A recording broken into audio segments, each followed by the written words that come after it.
Bom, vamos retomar aqui os trabalhos. Essa última mesa nessa sala aqui, que é a mesa 9. Então, quem mandou o vídeo foi a Mariana Teófilo, então, que não vem. Ralhala São Paulo, práticas musicais autóctones bolivianas na cidade de São Paulo.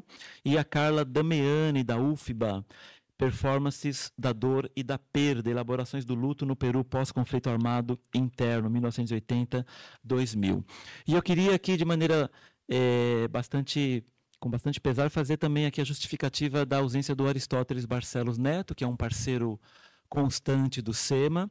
Ele estaria aqui também nessa apresentação, e ele teve uma questão familiar de última hora, bastante urgente, então ele não conseguiu vir e não conseguiu gravar, aconteceu uma coisa na família dele ontem, então eu pediria desculpas, tá bom? Olá, boa tarde.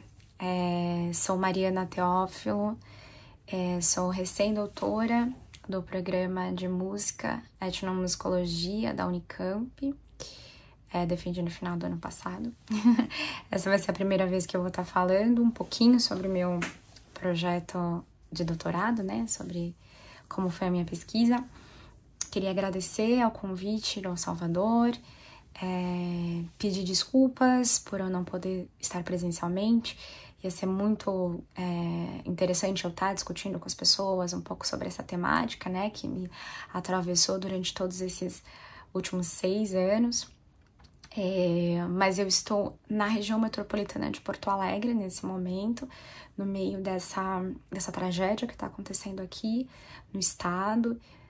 Então não tenho condições de estar presente, mas na medida do possível sigo bem e é isso. Não queria perder a oportunidade de apresentar um pouco sobre o trabalho, né? Visto que é um tema que é, para mim, bastante caro. Para falar um pouquinho sobre o meu trabalho, meu trabalho ele vai discutir um pouco de interculturalidade das práticas musicais, né? Meu trabalho é em música, da prática musical autóctone altiplânica na cidade de São Paulo. Mas eu optei, na verdade, não falar necessariamente específico tanto do trabalho em si que eu pesquisei, porque ele tem algumas minúcias bastante específicas, mas eu acho que algo que eu poderia compartilhar junto com os colegas seria um pouco um olhar um pouquinho mais amplo sobre como as práticas musicais, práticas culturais, elas são significativas dentro de um processo de migração, de ressignificação para essas pessoas, e o quanto a cidade de São Paulo tem cada vez mais aumentado as possibilidades para essas pessoas conseguirem fazerem suas práticas. Então, rapidamente falando sobre o tema do meu trabalho, Ralhala São Paulo, interculturalidade no musical andino autóctone boliviano. O meu trabalho ele surgiu como uma decorrência do meu mestrado, mas no mestrado meu trabalho foi bem mais musicológico. Eu estudei uma possível ola latino-americana, que foi práticas de grupos de pessoas, de artistas brasileiros que trabalhavam com repertório folclórico andino, né, entre aspas. E aí, nisso, eu me dei conta da existência de pessoas que vieram para o Brasil nesse período para poder tocar música folclórica boliviana ou música entre aspas, andina. Isso me chamou a atenção porque essas pessoas continuam em São Paulo, parte delas. Então eu conheci pessoas que vieram na década de 80 para São Paulo, que estão até hoje tocando música autóctone e vieram para tocar música autóctone. Então eu acabei entrando em contato com essa música autóctone, que é, segundo eles próprios, originária, música ancestral, que eu não conhecia. Para mim, música andina ela era um termo que envolvia sicos, charango, violão, né? Uma coisa bem específica sonoricamente, mas que é bastante conhecido e divulgado como essa música andina, mas que é uma coisa que já é mercantilizada, que foi internacionalmente conhecida, né? Com artistas que viajavam para a Europa, né? São Paulo nesse período, São Paulo era um dos lugares de parada antes de ir para a Europa, porque tinha uma divulgação desse repertório bem específico nesse período da década de 80. Então, e aí eu me dei conta que existem essas pessoas fazendo algumas dessas práticas até hoje, mas muito mais vinculadas a próprias práticas ancestrais altiplânicas, no caso principalmente aimaras e quechus, que são feitas hoje na cidade de São Paulo e cada vez mais elas vêm se intensificando. Então isso eu não fazia ideia quando eu comecei a fazer o trabalho em 2018 e foi o que eu acabei me debruçando durante esses últimos anos. Na minha pesquisa, eu acabei acompanhando um grupo específico que se chama Cola Maia, que é formado por integrantes aimaras e quechus e filhos de imigrantes, que é um grupo que também ele se diferencia de outros grupos autóctones, porque eles têm um interesse em São Paulo, né? Se diferenciam, porque eles têm o interesse de fazer a divulgação desse repertório para lugares para além das festividades do calendário agrícola altiplânico. Então, eles têm o interesse de tocar em outros lugares e de divulgar a prática boliviana autóctone. Então, para mim, esse grupo me chamou bastante atenção nesse sentido e me foi possível acompanhá-lo durante esse tempo. No meu trabalho, só para especificar, eu achei que era bem interessante eu fazer uma diferenciação do que é essa música andina, justamente por partir de uma ideia de que música andina era só charango, quena e uma sanfonha. Então, eu acabei fazendo ali uma pesquisa para entender, a princípio, quais eram essas práticas, esses musicais andinos dentro da cidade de São Paulo, né, especificamente. Eu encontrei 3 vertentes, elas não são as únicas, mas elas são bem específicas, que vão trazer ali uma relação bem forte com práticas altiplânicas, principalmente pelos instrumentos, vestimentas e danças. A ola latino-americana mesmo, que é essa do período da década de 70, e que desde a década de 60, na verdade, foi sendo divulgado internacionalmente em discos, essa música andina. Então existiam grupos aqui que tocavam esse folclore andino, também muito influenciado pela nova canção da década de 60. E existem alguns desses grupos que tocam até hoje, né? Ou grupos que tocam música folclórica boliviana. E essa música da década de 60, que é essa música latino-americanista, então que traz essas referências desses instrumentos que são vinculados aos Andes, aos altiplanos, como o charango, a quena e a sanfonha. A música autóctone, que é essa música que as próprias pessoas que tocam falam que é música ancestral, que é uma música que não traz influência colonial, então que é uma música que é bastante vinculada ao território, vinculada ao calendário agrícola, se toca certas flautas em certas épocas, porque é isso que se relaciona com o Tataínti, o sol, com a Pachamama. Então ela é uma música muito vinculada à própria ancestralidade e ao território do qual eles vêm. Então, alguns grupos, eles são específicos que só tocam uma música, um repertório específico, com um tipo específico de sico, né, de flauta. Outras que se tocam em outro momento específico, que é em época da nata, carnaval, não se toca em outros períodos. Então, tem toda essa relação com o calendário agrícola, e que é no qual eu me debrucei um pouco mais durante a minha pesquisa. E daí você vai ter a música folclórica, que aqui em São Paulo não, que eu não tô em São Paulo, mas enfim, em São Paulo ela é mais vinculada à prática de dança e bandas de metais. São as morenadas, as salais, o caporal, que tem muita divulgação, assim, são as danças com o maior número expressivo de pessoas que dançam nas fraternidades e que ocupam alguns espaços na cidade, estão conseguindo ocupar. Fazem algumas saídas na Avenida Paulista, na cidade de São Paulo, no Memorial da América Latina.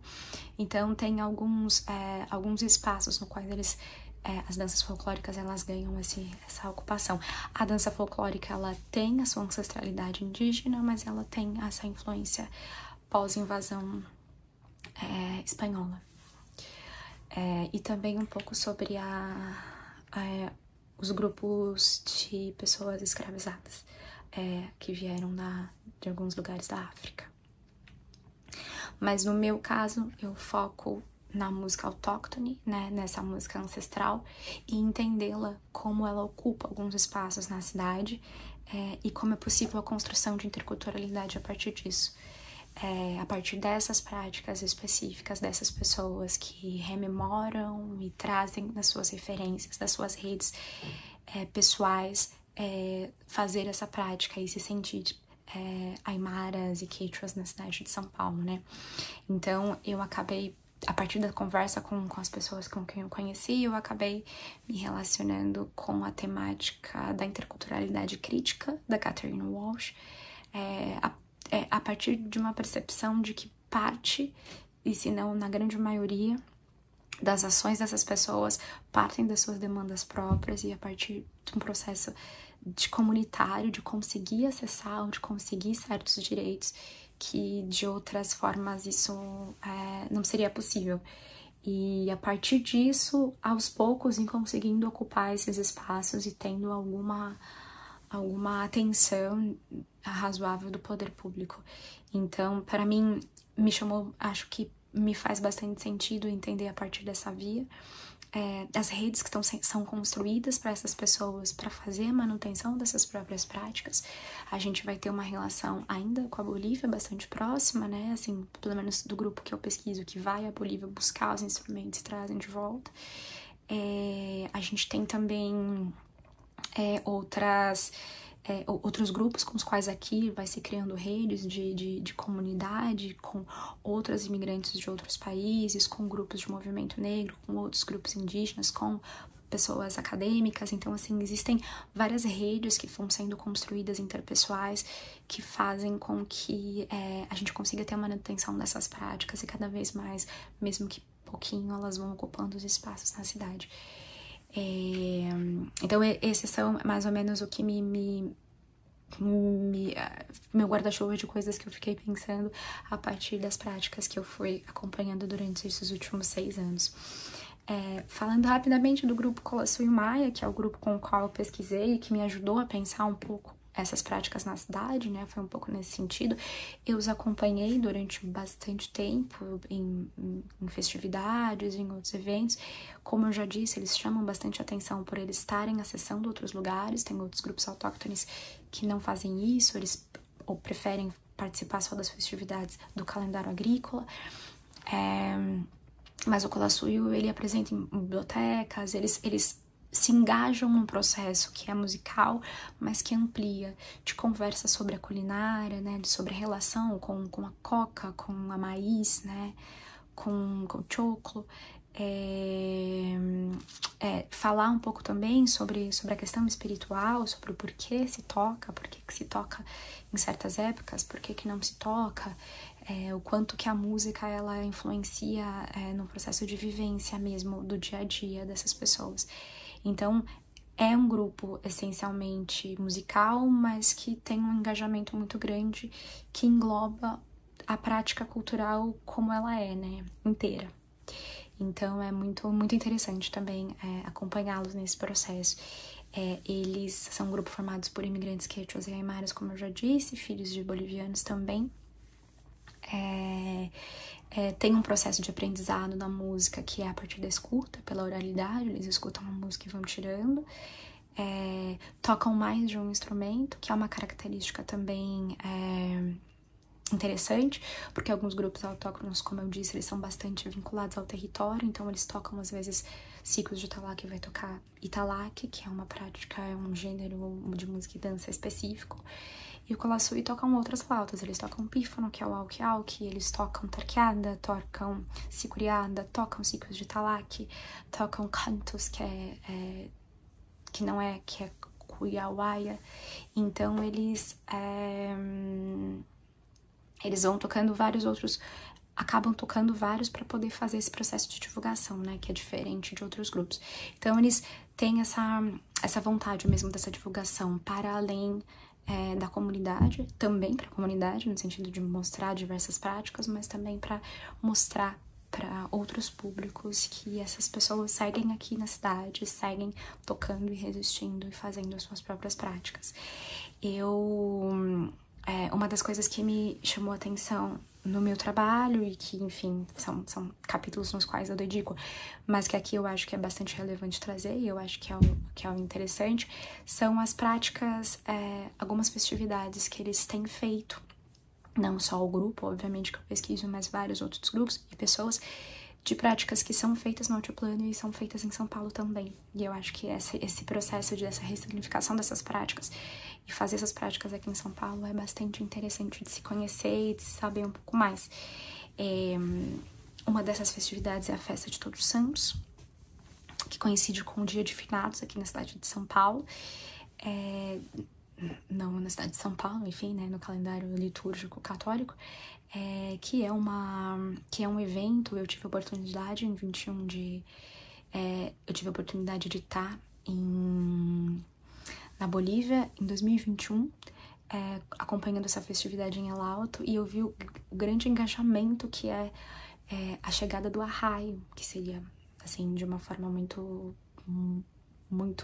pouco clara, a gente traduzindo de almita, alma, mas o arraio que sai do corpo quando a pessoa falece e vai em direção ao Ancapaty. Existem 3 anos para se estar nesse espaço, e nesse período de 1 a 3 de novembro retorna ao Ancapaty, onde nós vivemos, os seres humanos, para estar juntos dos seus. E essa festividade, ela é muito grande, ela é muito significativa. Muita música envolvida, muita comida, muita bebida alcoólica. Primeiro se faz uma mesa dentro de casa para receber esse arraio que chega ao meio-dia, e se vive com ele, come com ele, se diverte com ele. Vem algumas pessoas para fazer algumas orações, vem músicos, e aí no dia seguinte se fecha e leva ao cemitério para fazer a despedida desse arraio que vai voltar para o Ancapaty. É muito interessante você tá no cemitério, você vê aquela quantidade de crianças brincando, muita música acontecendo. Existem instrumentos específicos para esse período, e é algo que me chamou bastante atenção. E em São Paulo acontece também no cemitério da Vila Formosa. Alguns grupos, o Colosseu Maia, que é esse grupo que eu pesquiso, é um deles, ele vai até o cemitério e faz essas festividades, ele vai até as tumbas e toca para as almitas se sentirem bem, né? Você toca músicas que o arraio iria gostar, para ele voltar feliz, para fazer essa relação e esse intermédio, né, entre os pátias. Então, é muito interessante ver que cada vez mais vem se fortalecendo esse evento, que é um evento bastante comunitário, né, bastante familiar, mas que funciona dentro desse processo de migração como algo para estreitar as relações comunitárias, né, e ressignificar cada vez mais as práticas. Tem algumas pessoas que nem faziam isso em São Paulo, nem faziam isso na Bolívia, e agora tem feito em São Paulo. E é uma prática bastante ancestral que tem a sua relação com a Igreja Católica a partir de símbolos, mas isso é uma outra discussão dessa relação do catolicismo e das práticas aimaras. Mas é uma festividade que, na sua essência, ela é bastante indígena e que tem sido feita em São Paulo. Então eu acho que é algo que nós precisamos ficar bastante atentos e conhecer e respeitar e entender como essas práticas funcionam na cidade. Uma outra festividade que eu acho que vale muito a pena a gente prestar atenção é o Ano Novo Indígena Amazônico Afro, que antes era conhecido como Ano Novo Aimara, que acontece no 21 de junho, El Cacuti, que é o retorno do sol, e é um agradecimento ao Tata Inti pelo ano que aconteceu e para o que vai vir para o próximo. É uma festividade que acontece em feriado hoje na Bolívia, no estado plurinacional. Lá os governantes vão a Tiwanaku, fazem toda uma cerimonial. E aqui em São Paulo, desde 2019, vem ganhando assim, com a pandemia no meio, né, mas vem ganhando uma uma importância, uma relevância significativa com a união dos grupos para que se faça essa festividade. Na primeira vez que eu acompanhei, em 2019, um dos organizadores, ele falou uma frase que para mim ela é muito importante, muito significativa. Ele disse: nós somos indígenas, nós somos povos originários, nós temos cultura, nós temos medicina e é por isso que a gente tá aqui. Então essa festividade era uma festividade para mostrar quem eles são e que eles seguem ali e que as práticas elas precisam ser respeitadas. Em São Paulo é uma festividade ecumênica, eles convidam vários representantes de diversas religiões que tem na cidade, convidam outras pessoas também. É uma festividade que não é para ser comunitária só, ela é para ser uma festividade aberta para a população, para que a população conheça as práticas indígenas, aimaras e quechuas principalmente, né, nesse momento na cidade de São Paulo, mas é uma festividade organizada por eles próprios, pelos músicos, pelas pessoas que querem se mostrar enquanto indígenas presentes na cidade. Eu acho que esses dois eventos, eles são bem interessantes de serem chamados a atenção e analisados, como essas práticas altiplânicas que vêm sendo feitas em São Paulo. A gente tem o trabalho do Centro Cultural Andino Amazônico, que desde 2019 vem chamando mais pessoas para fazerem parte disso. A gente está lutando ainda, mesmo sendo uma comunidade muito grande em São Paulo, é a maior comunidade estrangeira na cidade, com xenofobia, com preconceito. A gente teve recentemente atos de xenofobia grotescos contra essas populações quando a gente estava fazendo uma festividade no centro da cidade. Então, por mais que as pessoas estejam tentando, resistentes, a gente ainda tem muita coisa para lutar, para resistir. Então, eu acho que o estudo dessas práticas e dessas festividades altiplânicas que são feitas na cidade, cada vez mais, é mais importante que elas sejam pesquisadas, que elas sejam respeitadas, que elas sejam conhecidas, para que a gente ao menos consiga diminuir um pouco essa situação de preconceito e xenofobia que acontece, e de valorizar a vivência dessas pessoas, né, que fazem parte da nossa cidade hoje em dia, né. Então, é um pouco isso que eu queria trazer aqui para vocês, porque o tempo é curto. Então, assim, eu falei um pouco amplo demais sobre todos esses assuntos, mas eu tô aqui, acredito que eu esteja online para poder conversar com vocês e poder falar um pouquinho mais sobre esse trabalho e sobre essas festividades que eu pude acompanhar altiplânicas na cidade de São Paulo. Deixo aqui o meu agradecimento e haiaia.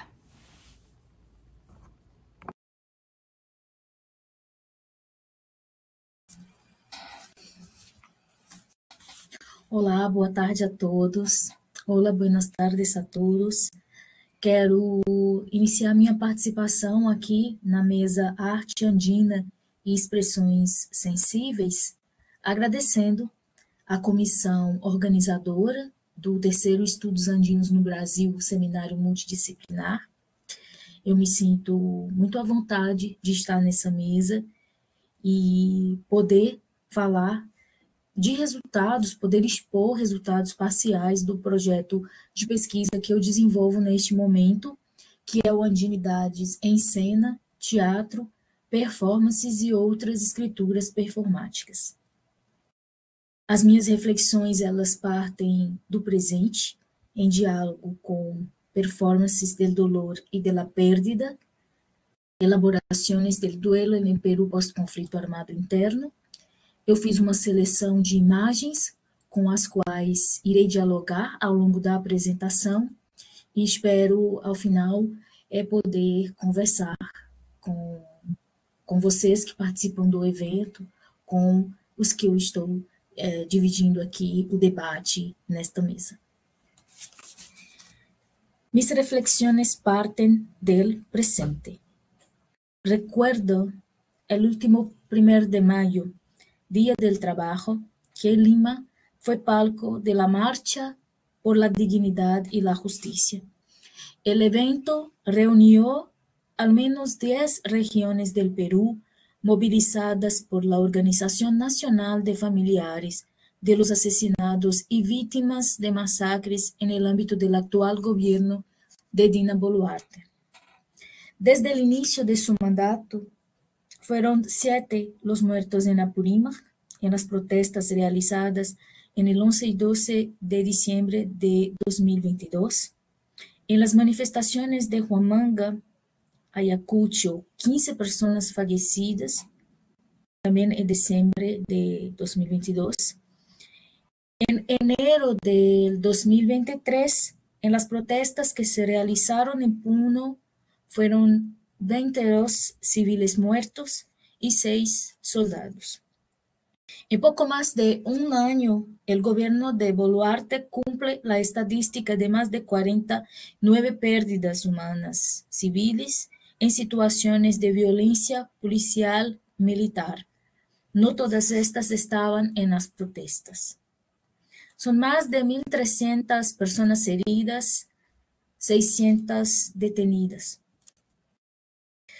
Y las celebraciones de la internacional que normalmente protagonizan los grupos sindicalizados y otras organizaciones partidarias dieron el lugar para el protagonismo de esta asociación y sus integrantes, migrantes que ocuparon las calles y las plazas de Lima y se detuvieron al frente del Poder Judicial, el Palacio de la Justicia, el Congreso de la Nación, el Congreso de la República y la Fiscalía de la Nación, donde dieron testimonio de los actos ocurridos a lo largo del gobierno de Dina Boluarte durante las marchas. Apoyados por colectivos como los Artistas Unidos contra la Dictadura, la forma de ocupar y manifestar de estas personas afectadas por la pérdida de familiares se afirma en dar testimonios, en presentar testimonios en la vía pública, en proyectar acciones expresivas, artístico-culturales que insisten en rememorar los peruanos muertos en situación en que hubo abuso del poder y de la violencia del Estado. Los espacios públicos, calles, plazas, se convierten en escenarios de pérdidas y, por su vez, espacios para la instalación de alegorías luctuosas, de teatralidades del dolor colectivo, como el desbordamiento de las morgues, de los cementerios y santuarios. En las calles y plazas se vela, dan sepultura, se homenajea, se invoca y hacen presentes las memorias de los ausentes a través de la presencia de las familias y de los artistas. Y para pensar ese desbordamiento de las imágenes luctuosas, parto de una alegoría de la década del 80, durante el conflicto armado interno, estos funerales que se realizaban de modo más privado, pero desde un encuadramiento comunitario, ¿no? Esta es una pintura de Isaac Humberto Matos Barrio Nuevo, El Entierro, de Ayacucho, y fue producida en el contexto del conflicto armado interno. Pero hay un encuadramiento más íntimo de la situación de duelo, ¿no? de esa teatralidad del dolor. Digo teatralidad por la instalación de los ritos funerarios y la forma como se ve la estética, cómo las personas están, y este momento, ¿no? El propio título de la obra. Y tenemos esta imagen que fue tomada, esta foto fue tomada por Karen Bernardo en el 1 de mayo frente al Palacio de Justicia, cuando se instala un velatón la Asociación de los Familiares de Asesinados durante el gobierno de Dina Boluarte instalan un velatón en frente al Palacio de la Justicia. Ya, entonces, el lugar de la protesta, la calle, el espacio público, va a ser el mismo de la creatividad. A través de las distintas estrategias para hacer el registro del presente, en la efemeridad del momento, en las limitaciones de los espacios incómodos que se ocupa, se coleccionan imágenes del duelo comunitario y se envían mensajes para los que ya no están físicamente. Y eso es potencializar el espacio de enfrentamiento, la calle, la vía pública, y darles la potencia de un escenario de pérdida, un escenario que tiene una potencia política y también estética. Aquí hay esta imagen, esta fotografía. En esta fotografía se ve, por ejemplo, la instalación de ataúdes con nombres de las víctimas de la masacre de Ayacucho. Ciertos espacios, dice Ileana Diegues, guardan el rumor de voces y cuerpos que ya no están. Son un archivo que bien muestra la sociedad fantasmal de nuestro presente. El lugar en que se cae, que se muere, se transforma y tiene una potencia para un lugar de creación y un lugar de continuidad de la lucha. Bueno, también esta estrategia creativa se da a través de los retablos.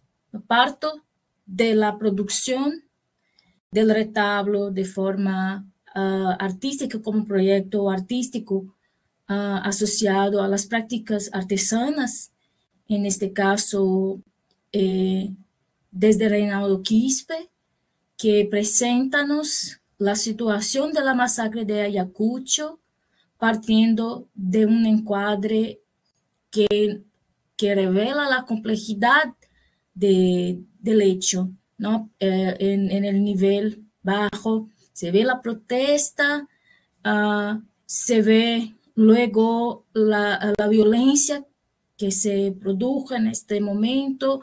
En el nivel más alto está Dina armada, a su lado los congresistas, las Fuerzas Armadas. Tenemos una lista de personas, de víctimas, ¿no? De personas afectadas por esta violencia de forma fatal en esta masacre que ocurrió el 15 de diciembre. Pero hay otras formas también de creación que son bastante democráticas a partir de este colectivo Retablos por la Memoria. Por ejemplo, los familiares, las personas que están empáticas a las demandas, a esta demanda de las asociaciones, se juntan y producen en el momento en que se reúnen para marchar retablos que sirven para enviar mensajes para los que ya no están físicamente, para recordarles y para cobrar justicia, ¿no? El retablo ocupa también la calle y cumple un rol importante como herramienta en estas protestas, en estas formas de ocupación.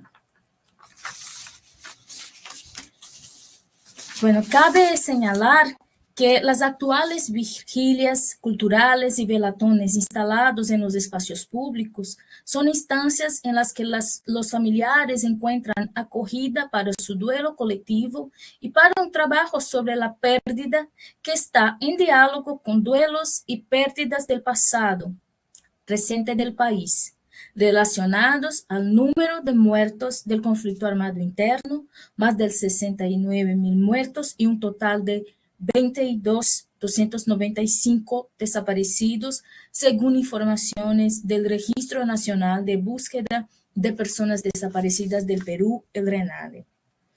Entonces, este trabajo sobre la pérdida que realizan los familiares de las víctimas, de los afectados y de los afectados por la violencia en el gobierno de Dina Boluarte, se asemeja al trabajo de las asociaciones que han tenido desde los años 80 una praxis de itinerancia desde las regiones del interior del Perú hasta Lima para cobrar visibilidad y justicia a sus demandas, como es el caso de ANFACEP, la Asociación Nacional de Familiares de Secuestrados, Detenidos y Desaparecidos del Perú. Lo que las distingue, y en eso vamos a enfocar, es el modo como el trabajo sobre la pérdida de ANFACEP se hace específicamente desde la ausencia de los cuerpos y de la materialidad de la muerte como prueba cabal de un crimen del Estado contra su propia gente. Y trabajo con el concepto de elaboración de la pérdida a partir de la propuesta de Iliana de Egues, cuando nos presenta su propuesta de considerar el dolor y no el duelo que se instala desde el conocimiento de esa desaparición. En el caso de las mamás de ANFACEP, se elaboran desde ese momento en que sus hijos, esposos, hermanos desaparecen, un trabajo o elaboran un dolor, un tipo de dolor que es permanente, ¿no? Y no se puede concluir el duelo, un poco por este camino. Así que, según Diegues, desde estos dos vínculos, pérdida y dolor, intenta ella entender las lúcidas interpelaciones realizadas por quienes en México, en nuestro caso en Perú, buscan a sus seres queridos, ¿no? Bajo, ella dice, la circunstancia de una pérdida que compromete la realidad corporal y la existencia misma de los vivos, se desarrolla un vínculo de búsqueda. En eso queremos enfocar ahora, a partir también de la potencia de la pérdida, que va a reunir en torno de ella este colectivo de personas, ¿no? Personas, la pérdida, dice Diegues, nos reúne en torno a lo que hemos tenido, a lo que hemos amado y hemos deseado, y a la lucha por encontrar las condiciones de nuestros deseos. En diálogo con la Judith Butler, va considerar aún que la exposición pública del dolor puede manifestarse como indignación, y la indignación frente a una injusticia o a una pérdida insoportable tiene un potencial político enorme. A eso añado que también tiene un potencial estético y artístico enorme. Y un poco, ahora sigo con ANFACEP, recuperando una reflexión de José Carlos Agüero en Persona, en su libro Persona, cuando nos hace pensar en la materialidad del ser humano, ¿no? En sus particularidades más íntimas, más individuales, que son la identidad o lo que hace posible su identificación en situación de desaparición, ¿no? Eso sucede, según él, ¿no? Una ficha post-mortem es un mapa honesto. Sirve además para lo esencial: reconstruir una persona, armarla, juntar sus piezas, o por lo menos suponerlas, hacer una hipótesis de ti. Está haciendo referencia al cuerpo fragmentado, ¿no? A lo que queda de las experiencias más violentas de muertes, de torturas. Guarda tus fotos y procura sonreír. 2.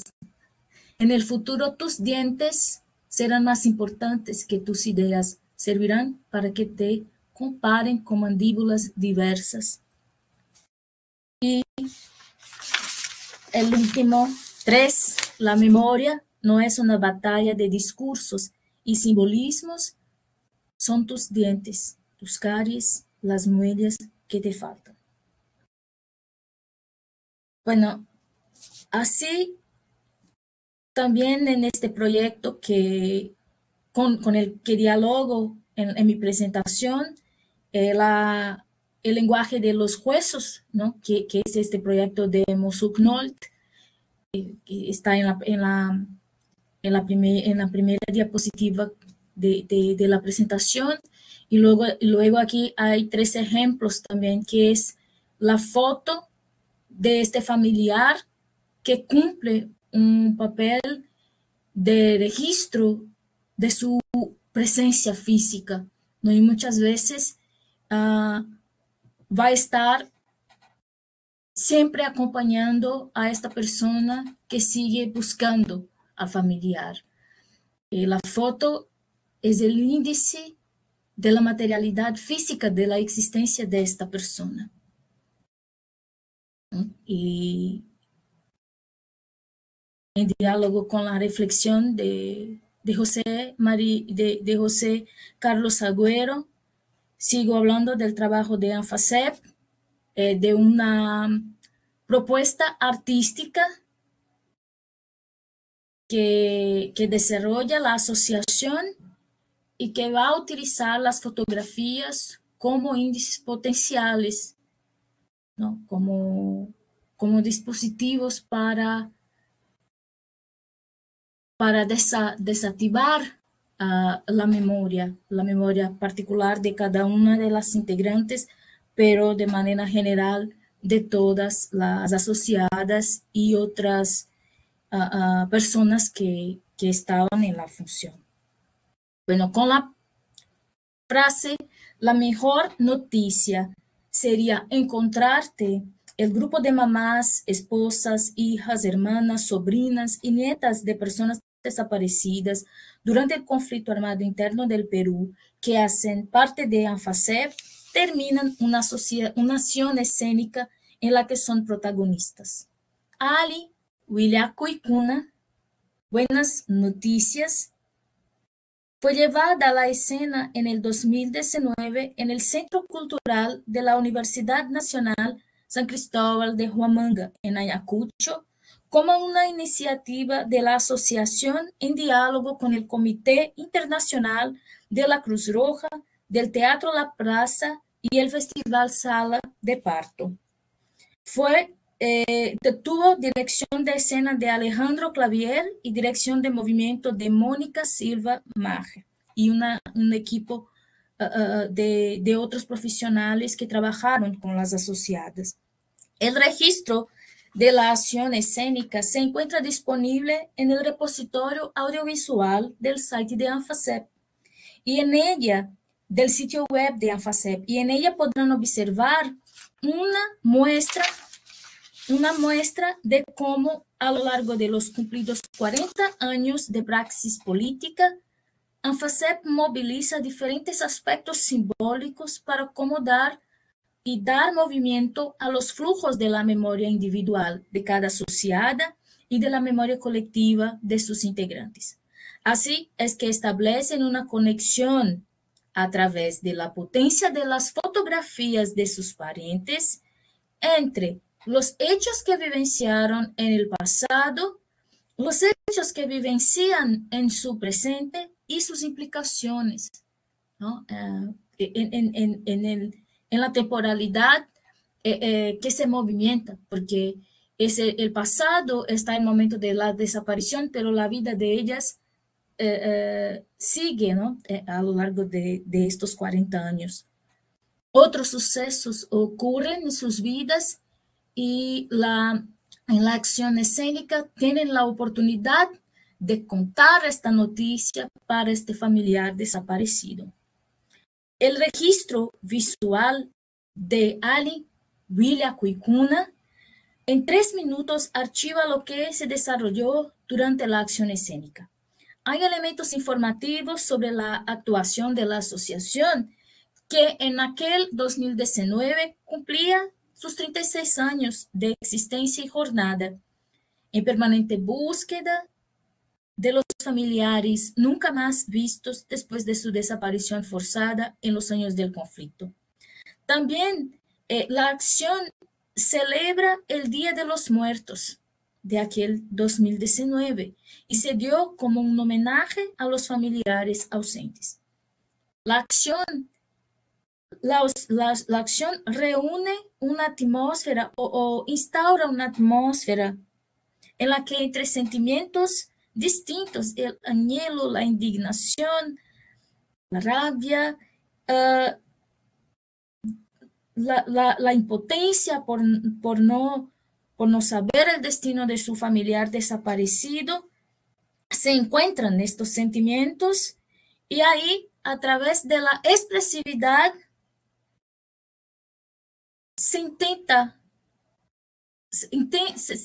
comunicar, ¿no? Intentan comunicarse entre todos, entre los que están físicamente y los que no están. La música, la danza, la performance del cuerpo en su expresividad más genuina, porque van a performar una gestualidad que invoca la idea de poder comunicarse con esta persona, se da como una posibilidad o como un canal activo de emociones abiertas para que esta comunicación se realice. Esta comunicación con sus ausentes, con sus familiares ausentes. Y es más, esta expresividad se da como una estrategia para invocar los que se perdieron en el río de sangre del conflicto armado interno. Emparejadas con esta premisa, las asociadas presentes en la acción escénica performan su noticia y es así que interactúan con las fotografías que aparecen, que son proyectadas. ¿No? Con estas fotografías ellas conversan, interactúan con las fotos de familiares desaparecidos o cuya muerte fue confirmada, pero no su ubicación física. Con ellos conversan, les cuentan lo positivo, las cosas positivas que sucedieron a ellas a pesar de la permanencia del dolor por la ausencia del familiar. Hablan de sus hijos, hacen declaraciones, ríen y celebran, si es posible afirmarlo, la vida corriente de los que sobrevivieron al conflicto armado interno y permanecieron como memoria activa frente a las políticas del olvido. Así que esas son mis reflexiones. Tenemos 2 momentos en que la violencia del Estado y conflictos generan imágenes luctuosas, ¿no? Las del conflicto armado interno en relación a los desaparecidos y ahora también a partir de una connotación de pérdida se generan otras imágenes en el presente que vienen a cobrar un tipo de justicia que es muy semejante a la que también esperan las mamás de ANFACEP, ¿no? La Asociación de los Desaparecidos Políticos y Detenidos del Perú. Así que termino mi exposición, estoy disponible para conversar, para contestar preguntas y dejo también los contactos, mis contactos, el contacto de la red de estudios andinos y gracias. Bom, então nós vamos ter aqui, né, com bastante tranquilidade, a Iane Aguilera da Unifesp e a Cadig Fares também da Unifesp. As duas vão apresentar aqui um trabalho chamado Imagens, Política e Cosmovisões Andinas, o caso Berril e Farok. Obrigado pela presença de vocês e com toda a tranquilidade a gente então tem mais tempo aí para o debate, para a apresentação, tá bom? Passo a palavra para vocês. Boa noite. Agradeço muito o convite, fico muito honrada de estar aqui. Adorei as mesas de hoje em dia, eu não pude vir ontem. A da Rosana foi maravilhosa, agradeço muito. E, na verdade, eu vou pedir desculpas um pouco, porque nos disseram que eram 15 minutos, então eu fiz um texto extremamente resumido, mas tudo bem.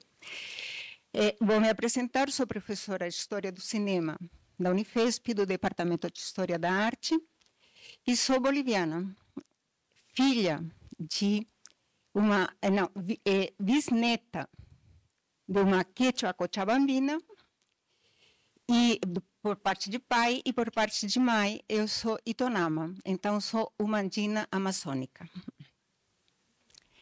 Então,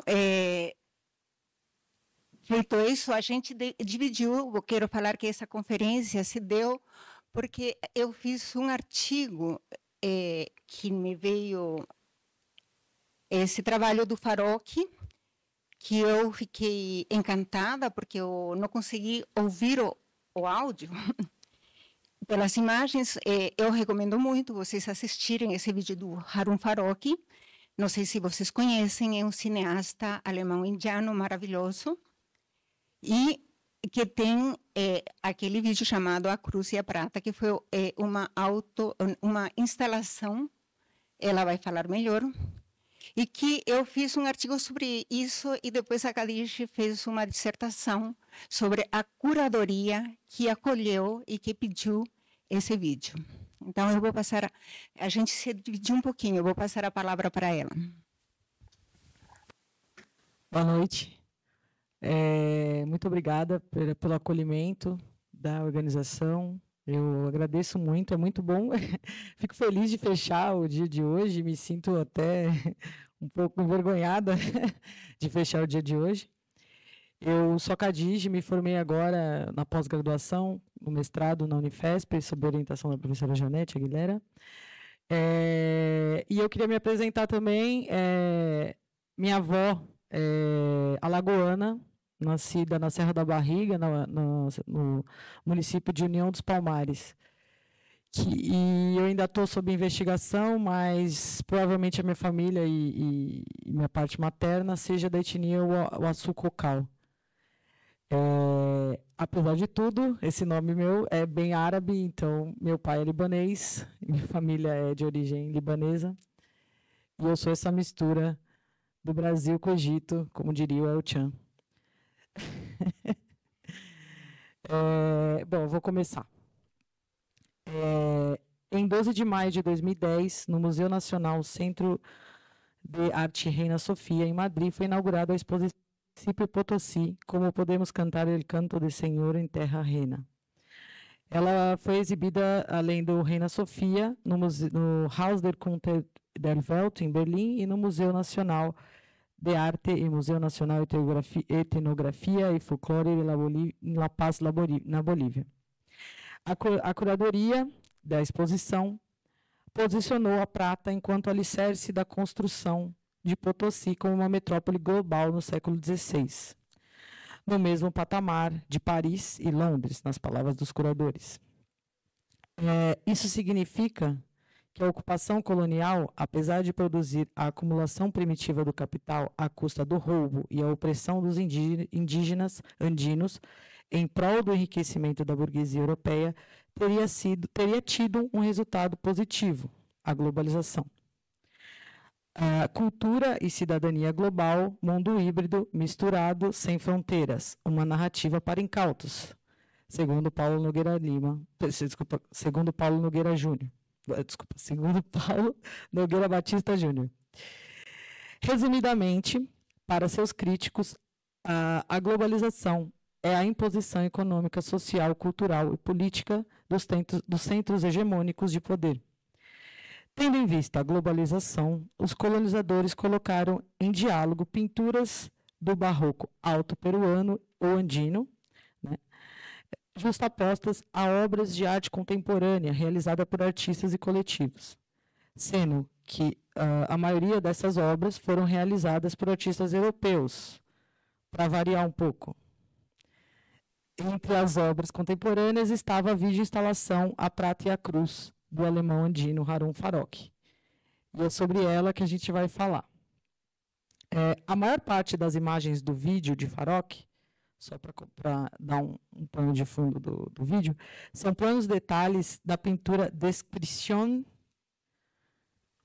del Cerro Rico e Imperial Via de Potosí, de 1758, do pintor andino Gaspar Miguel Liberrio. O ecrã do vídeo de Farok é dividido em dois, né, na montagem do filme. E mostra, além dos planos de detalhe, um texto narrado em inglês por Cynthia Beach. Esse texto a gente vai citar ao longo da apresentação e ele foi traduzido por nós para o português. Depois do título do vídeo, que é apresentado em alemão e inglês, no terceiro frame do vídeo, nós vemos dois planos recortes da pintura de Berril. No primeiro plano, à esquerda, vemos centralizada uma cruz vermelha sobre a montanha. Destaca-se o objeto cristão, cravado no Cerro Rico como se fosse um alfinete furando o topo da montanha marrom. À centralidade do elemento religioso, soma-se o contraste pela oposição cromática entre as cores vermelha da cruz, o verde que o cerca, sua base, e o azul que o envolve. No plano à direita, há uma parte do Cerro Rico em que destaca-se uma grande fenda causada pela extração da prata. As duas imagens estão ali como uma ilustração viva do título da instalação, A Prata e a Cruz. E como um desdobramento argumentativo. A violência do encravamento da cruz antecipa a enorme cicatriz da montanha. Logo, só foi possível extrair a prata não apenas pela brutalidade colonial, mas também pela introjeção da violência simbólica e religiosa. A voz narrativa reforça ainda mais o que está sendo sugerido pela imagem. Em cima da montanha, a cruz. Né? Esse eu estou falando o texto em voice-over, né? Em português, que é feito em inglês. Né? Então, vou repetir. Em cima da montanha, a cruz. Dentro da montanha, a prata bruta. Os conquistadores espanhóis trouxeram a cruz e levaram embora a prata. Ao fazerem isso, quase exterminaram a população indígena. Entretanto, tal destaque não se sustenta por inteiro. Se analisamos melhor as imagens com um pouquinho mais de atenção, apesar das estratégias de criar uma sinergia entre os recortes da pintura e o texto, a fim de mostrar o poder colonial e a vitimização dos indígenas. Se vocês olharem atentamente, os dois fragmentos da pintura estão cercados pelo verde esmeralda do lago, uma huaca, importantíssima para os povos da região, os andinos, né? Além da monumentalidade rosa da parte enquadrada do Cerro Rico, um dos apas, ou Achatila, principais.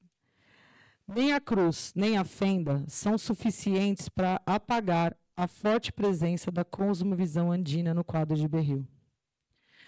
Resumindo grosseiramente, pelo pouco tempo que temos, não temos, agora temos um pouco mais. No vídeo de Farok se trava um embate entre as imagens e a narrativa em voice-over, no qual esta última, né, a voice-over, pretende tornar as imagens mera ilustração daquilo que está falando, daquilo que se está falando. Se nos ativemos a voice-over, o vídeo compra a ideia curatorial da globalização a ponto de colocar na narrativa em voice-over a seguinte frase: ciência, comércio mundial, capital, agora em vez de um simples roubo. É claro, ciência, comércio, capital, coloniais. Vou passar agora porque a gente vai dividir. Tá bom.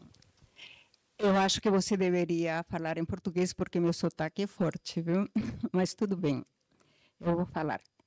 Entretanto, como já mostramos, o papel de ilustração fica curto para as imagens, mesmo porque Farocchi, um mestre das imagens, embora desconfie delas, mostra o esplendor do quadro de Berrio, recortando de modo a destacar as qualidades formais e estética deles. Os espectadores andinos, ou aqueles que conhecem um pouco da cosmovisão desses povos, reconhecem nessas pinturas em miniaturas belíssimas manifestações do taque, do tinco, dos achachilas, entre outros elementos importantes da cosmovisão andina. Pode passar.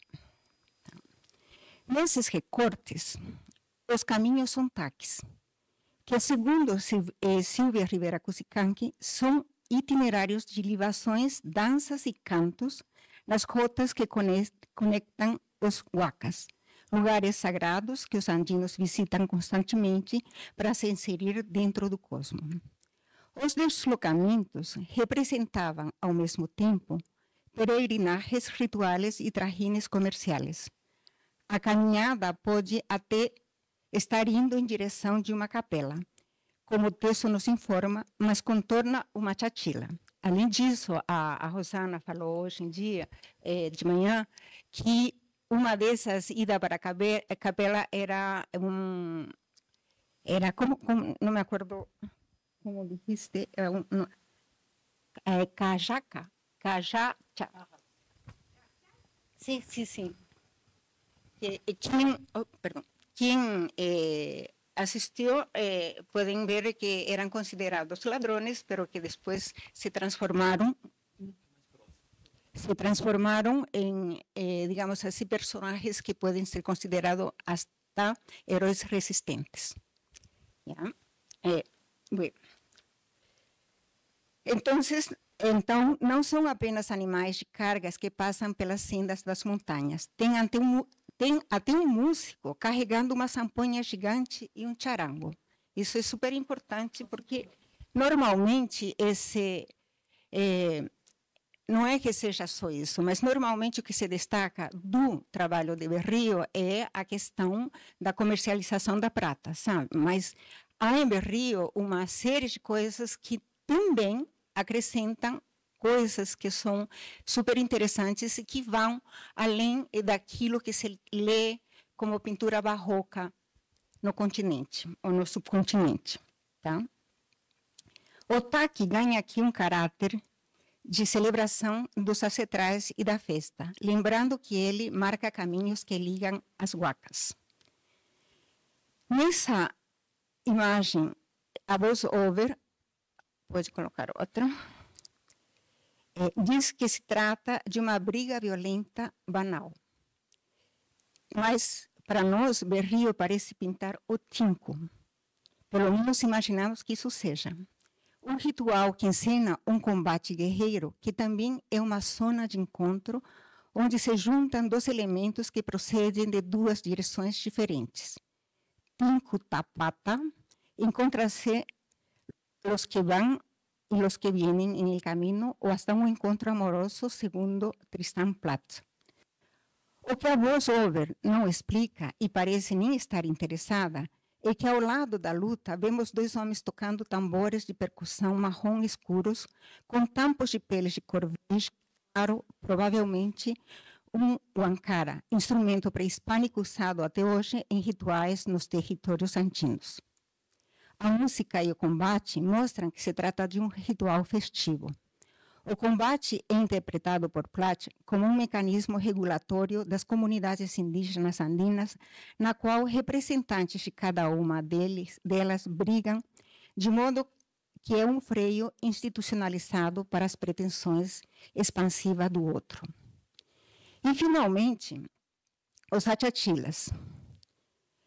que são grandes protetores do povo aimara. Existe uma relação filial entre eles, já que eles são os espíritos dos ancestrais que permanecem junto a seu povo. Apesar dos destaques e dos tanques de água e da voz-over, que enfatiza a dominação espanhola no território andino por meio da tecnologia.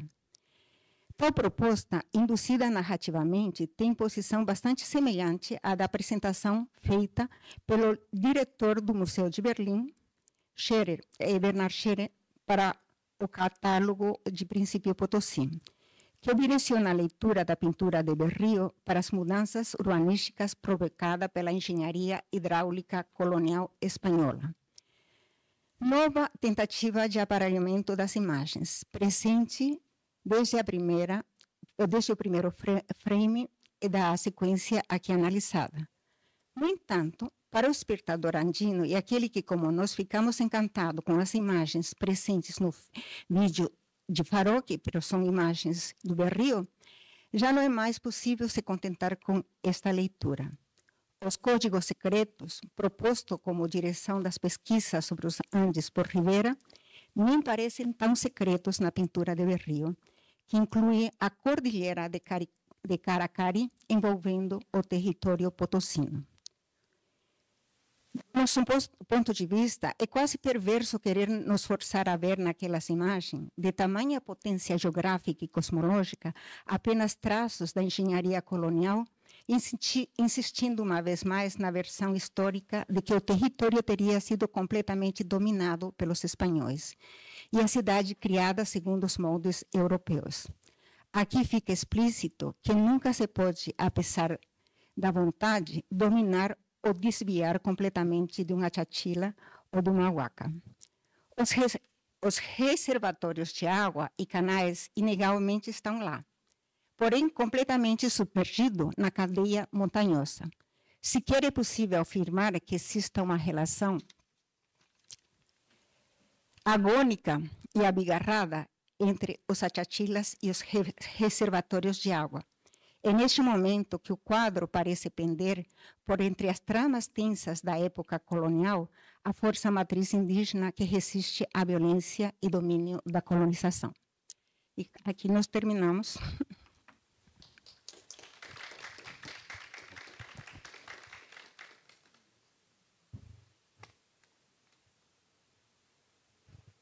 Nós temos tempo para perguntas.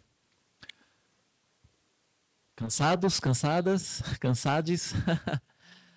Bom, então eu vou agradecer então aqui a Iane Aguilera e a Cadi Fares pela apresentação, e a gente vai então aqui ter ainda dois acontecimentos relacionados a esse seminário. Um deles acho que vai nos dar um pouco mais agora de vida depois de 2 dias de pensamento mental, mais um pouco, digamos assim, também emocionantes, né? Nós vamos ter uma apresentação cultural de encerramento com o grupo Liberar, de música andina e latino-americano. Ah, sim? Desculpa, então. Ótimo. Rosana, por favor.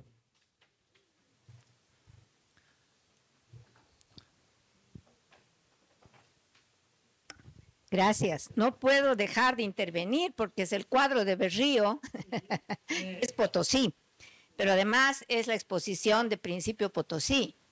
Entonces, que es una exposición que ha recorrido Europa, ha estado en el MUSEF, ha intervenido Silvia Herrera, ¿no? Entonces, esta es una intervención además en la que hay mujeres creando. Entonces, una intervención, una lectura, diríamos, y cómo se lee, ¿no es cierto?, hoy el cuadro y cómo leemos lo que implica, etcétera, que yo lo veo un poco diferente a lo que un historiador hace en general, diríamos, ¿no? Hay varias lecturas, por ejemplo, el tema de las aguas y los ingenios y la importancia. Hay un estudio de Julio Aguilar que ha trabajado muy bien toda la sabiduría y el conocimiento que hay detrás de justamente toda esa ingeniería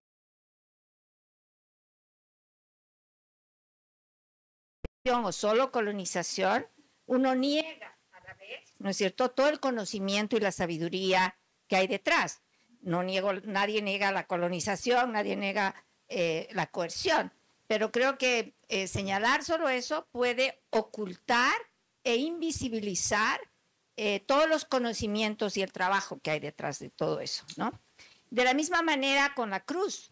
Evidentemente la cruz pues es un signo de conquista y de colonización, pero esa cruz, ¿no es cierto? Y hay en los trabajos también de, ¿cómo se llama?, de Juan Carlos Estensoro, del Perú, de hace 10 años, que plantea justamente cuál fue la lucha de muchos indígenas por ser reconocidos, incluso como cristianos, porque siempre han sido considerados como herejes, como neófitos, que hay que catolizar, ¿no? Y que hay que... Entonces, es mucho más complejo, me parece, que, digamos, ver solamente en una pintura un hecho absolutamente de la cruz, digamos, ¿no? La cruz versus los achachilas. Entonces, creo que hay que visibilizar todo lo que está por detrás también. Y por otra parte, también lo que me hubiera gustado era que puedan, claro que tal vez me he perdido también por el portugués, me van a disculpar, ¿cuáles han sido las interpretaciones que se han dado en ese libro de Principio Colonial? O sea, es un libro famoso donde ha intervenido Max, Silvia Rivera, María Galindo. Entonces hay toda una historia detrás de la exposición que también sería interesante conocerla. Gracias. Sin duda, Roxana, es que como teníamos 15 minutos, tuvimos que recortar al máximo. Pero la verdad es que hay que hablar también del principio Potosí reverso. Y sí, de la Silvia, porque para nosotros que estamos trabajando en el Departamento de Artes, esta es una curaduría. ¿Curaduría se dice en español? Sí. Sí, esta es una curaduría que marca época, porque normalmente Europa invita los curadores de aquí del subcontinente, sean brasileños, sean peruanos, sean bolivianos, y son una especie de cota. También esta palabra la he aprendido solamente en portugués, no sé si es la misma cosa en español. Cupo, un cupo, sí, gracias. Una especie de cupo, para que no digan que sean tan coloniales. Y esta es una de las primeras veces que una de las curadoras invitadas se recusa y se retira de la exposición. Entonces, para nosotros que estudiamos un poco también la cuestión curatorial, esto es un marco, de hecho, porque se pretende, digamos, mostrar que hay un distanciamiento muy grande, a pesar del boliviano alemán, que es uno de los curadores que están allí. Pero para nosotros esto fue un marco importantísimo, en el sentido de que hay una voz que quiere hablar diferente y que no se somete a los procesos del arte, de la academia, que nosotros tenemos que callarnos delante de los europeos o de los Estados Unidos, porque si no vamos a ser cortados del espacio académico o del espacio artístico.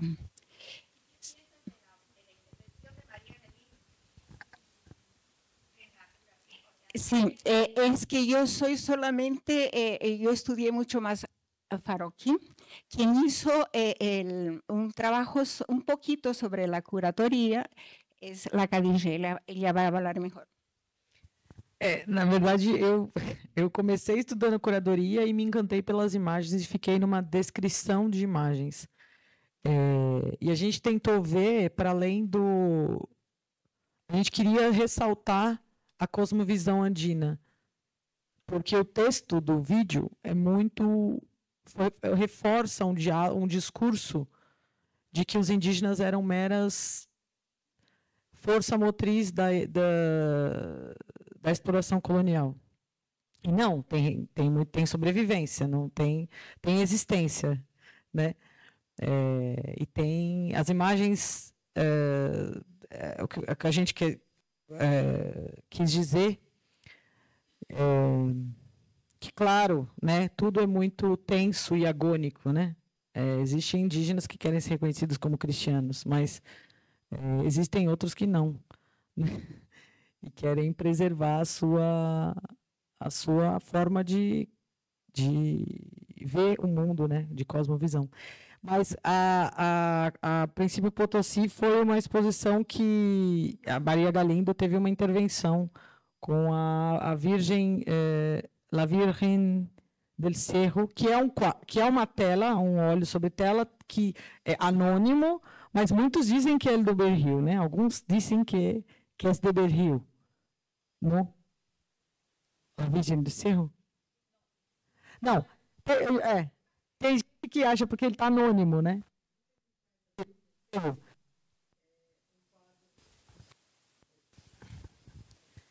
Agora eu não vou conseguir mostrar, mas é el Cerro de Potosí com uma virgem, com um rosto de la Virgen, o grupo Mulheres Criando, não sei se tu conhece, é um grupo boliviano, um grupo de mulheres feministas, anarquistas, que fazem uma intervenção, um vídeo, né, sobre essa tela.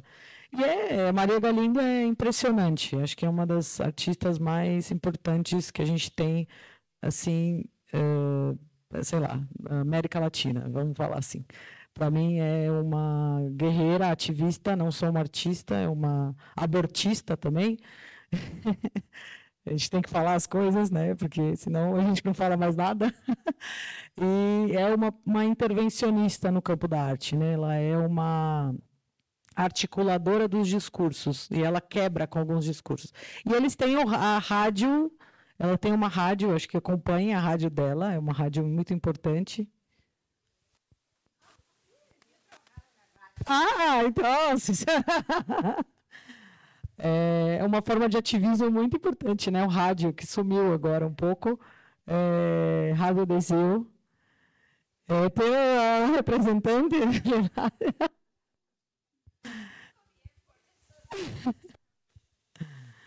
Mas é que tem outros vídeos, tem uns vídeos tem a figura do Ekeko, conhece o Ekeko na figura? Ela tem a Ekeka, que é muito interessante.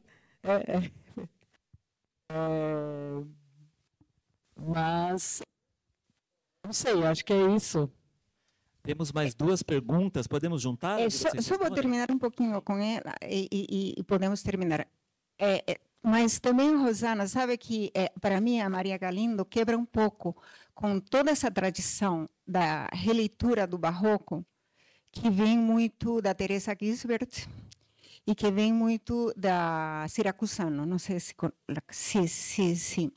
E isso é interessantíssimo, porque ela recoloca, digamos assim, nosotros no quisimos hacer una cosa como Gisbert y Siracusano hacen, o sea, recopilar narrativas y crear repertorio con relación a la cosmovisión andina, ¿sabe?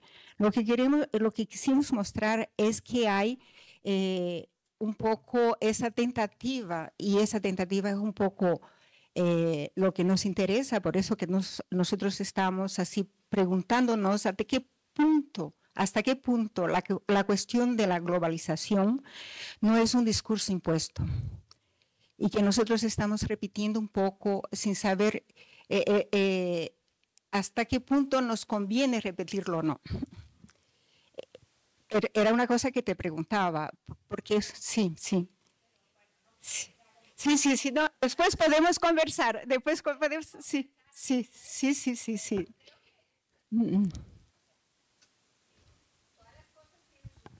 Sí.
cuando dices la globalización estamos resistiendo, o sea, no es un tema de estamos resistiendo, hay un hecho global, ¿cierto? Ahora que no nos, o sea, eso es otra cosa, pero creo que hay que poner las cosas un poco, yo diría, de alguna manera en su lugar, ¿no?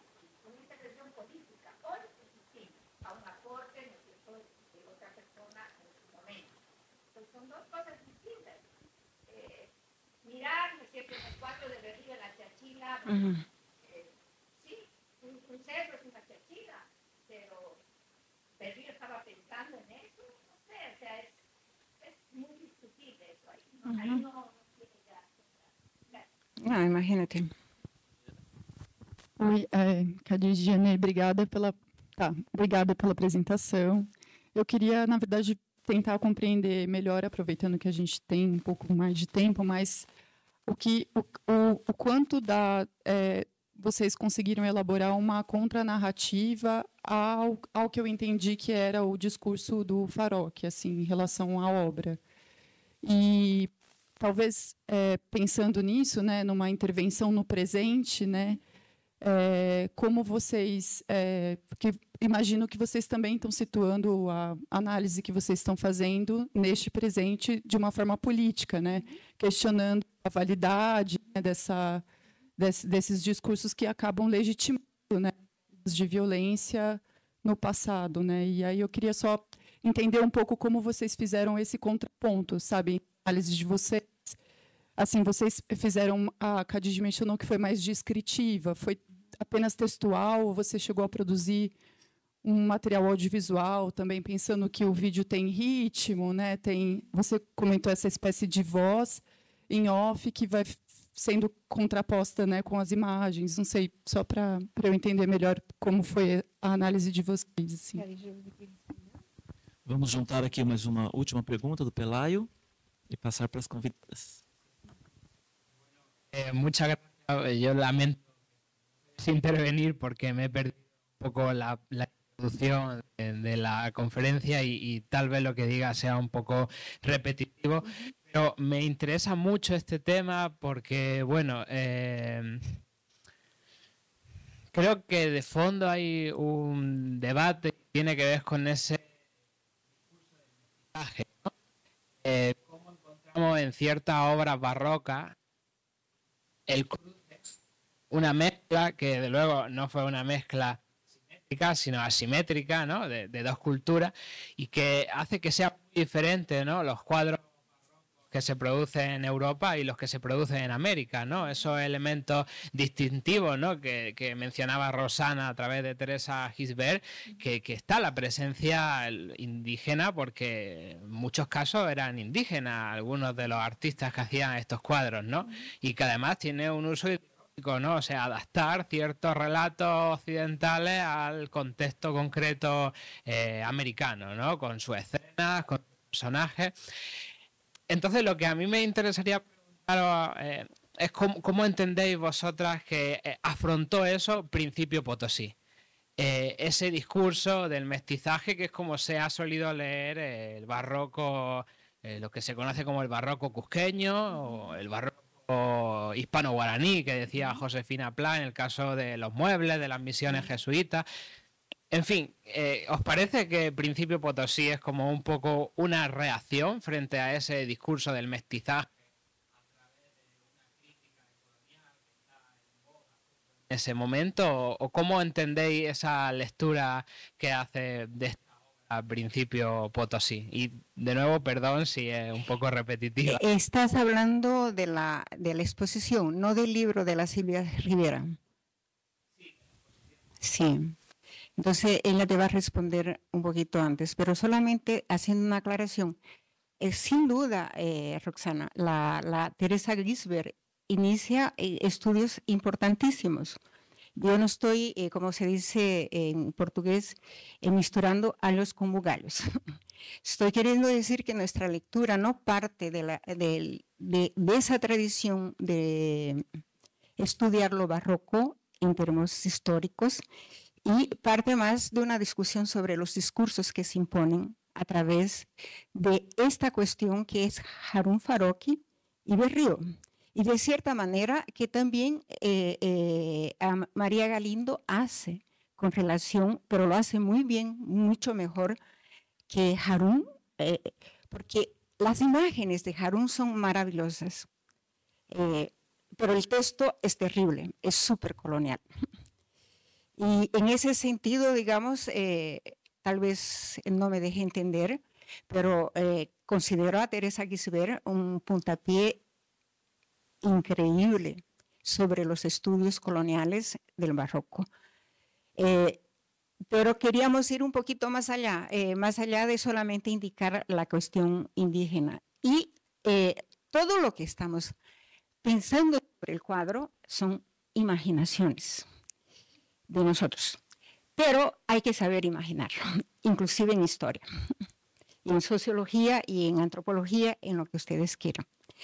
Y en ese sentido, tentamos hacer una lectura que sería, respondiendo un poco para ella, una contralectura del texto de barroco, del texto de Harun Farokhi, pero que están en las imágenes del vídeo. O sea, hay una dicotomía, hay una quiebra entre lo que se habla y lo que se muestra. Y eso nos interesa profundamente también, porque es la cuestión de cómo imaginamos las imágenes. Y nosotros tenemos una tradición occidental extremadamente iconofóbica. Desde Platón hasta el cristianismo, todos condenan las imágenes. Y en ese sentido, nosotros tentamos mostrar e imaginar que Harun Farokhi muestra esa parte de Berrío, que hay los canales de agua, pero hay un montón de achachilas. No hay una, hay un montón. Lo que te preguntó sobre el mestizaje, tal vez. Vamos lá, deixa eu pensar. A mestiçagem, né? O berril é mestiço, né? Então, assim, já de cara, só pensando sobre essa lógica, essa dificuldade de pensar a mestiçagem, não é um tema fácil de pensar a mestiçagem, né? Porque normalmente se hierarquiza, se predomina o embranquecimento, né, gente? Sem muito medo de falar, né? Mas acho que a gente tentou imaginar indigenizando um pouco mais a imagem, assim, talvez puxando mais.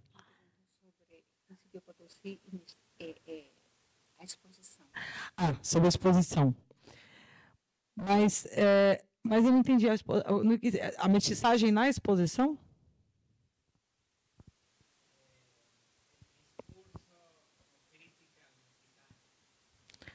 Sim. Eu vou elaborar aqui, porque, assim, como eu disse, eu comecei estudando a exposição, o conceito dela, e depois eu fui mais para as imagens, né?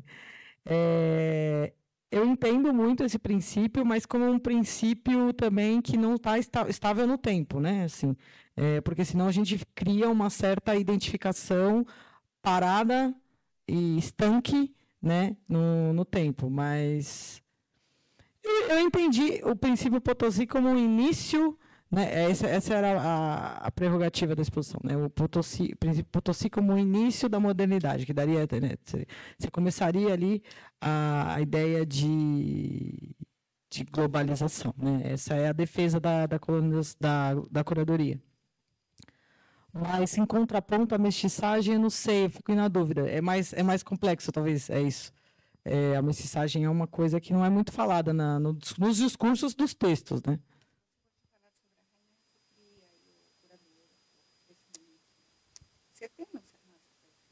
O quê? A parte do Rainha Sofia, como que isso equivale a uma série de retomadas sobre a América Latina? E do Cisneros, por exemplo.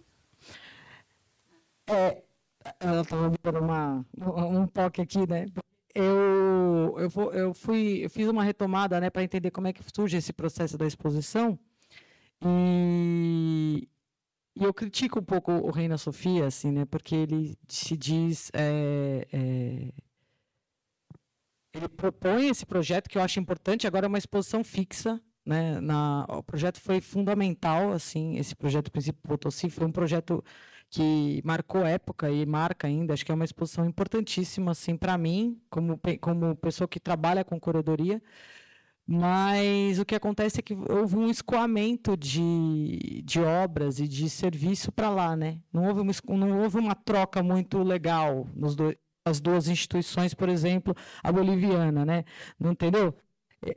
Existe todo um escoamento de bens como na colônia, né? Toda a energia e toda a força, o trabalho e a prata e o ouro chega na metrópole, e só fica na metrópole, né?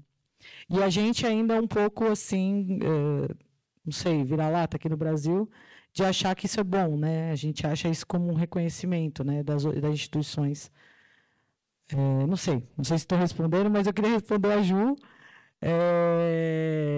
Ju, eu fiquei muito numa parte de descrição de imagem, né? Porque eu precisava entender a partir da descrição. A gente escolheu essa forma de fazer. A gente descreve até extenuar, assim. É cansativo, porque não é fácil olhar para as imagens, como a gente disse, né? Existe uma hierarquia epistêmica entre o texto e a imagem, que a gente sempre tenta encontrar nos textos uma solução muito fácil para ler as imagens, mas não é, né? E ver imagem, descrever imagem é um trabalho extenuante. E eu acho que talvez esse foi o meu enfrentamento, né? Um pouco não desconsiderar os textos, porque eles produzem imagem também, né? Sobre as próprias imagens, tentar um pouco quebrar a hierarquia epistêmica do texto e imagem. Assim. Então, eu não fiz nenhum vídeo que eu poderia ter. Vou pensar nisso. Bom, vocês viram que os 15 minutos que estavam com medo que seria pouca coisa, renderam, né? Eu queria, então, agradecer aqui a Iane e a Kadid pela apresentação. Aproveitar e agradecer todos os presentes. A gente, então, encerra essa atividade aqui, essa mesa número 9.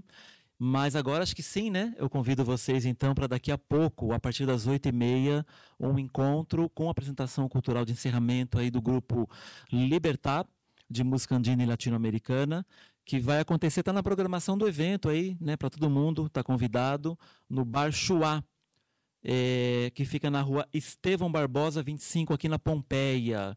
Então, 8h30 começa lá a apresentação desse grupo musical, tá? E amanhã, dia 3, terceiro dia do evento, aliás, dia 18 de maio, a gente tem uma atividade complementar aqui no Sesc Paulista com a Marcela e Jorge, que estiveram aqui ontem abrindo esse evento também. E eles vão, então, amanhã falar das nacionalidades indígenas do Equador, a luta anti-mineração na Bolívia, a Marcela, o Salvador, que está lá na outra mesa agora, e a Marina, que também está para lá, vão mediar isso amanhã, tá bom? Sesc Paulista, amanhã, a partir das 15 horas, não há necessidade de inscrição prévia ou de ingresso, é só aparecer por lá. Muito obrigado, escrevam e qualquer coisa mandem e-mail para o SEMI, a gente continua em contato. Obrigado, pessoas. Tawa que